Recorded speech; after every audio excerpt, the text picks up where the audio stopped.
All right, so let's talk about workers. Workers. I work a lot for labor unions, both here in the States and in other countries. Love to talk about people as workers, right? The workers need this and the workers need that. So what's in a work frame? Right? Tasks, paychecks, coworkers, bosses. You know what's not in a work frame? Life. Everything else. And sometimes we get even more pathological and we say, we're striving for work-life balance. Think about that phrase for a minute, work-life balance. In a focus group, and it's not good to reason off anecdotal evidence, but this is too precious a story to withhold. African-American women in Atlanta, this was many years ago, they were talking about quote-unquote women's economic issues because you know that babies hatch from pods, only women are involved. Oh, some of you did sex ed in California, so you might actually think this, right?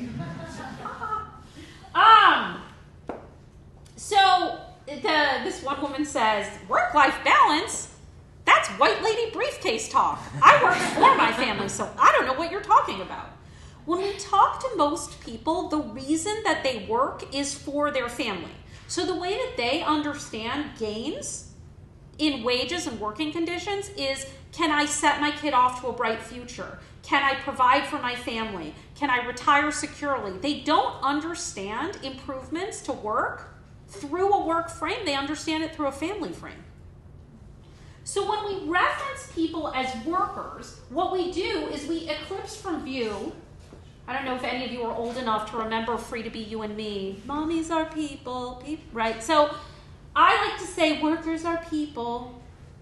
If feminism, the canard says, is the radical notion that women are people, then I would argue that progressivism is the radical notion that people are people, because we're not even there.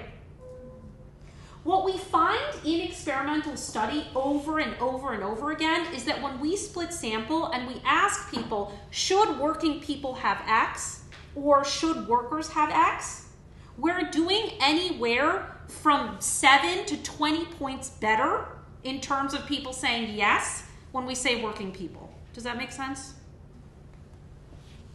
So what did we just learn? That words mean things.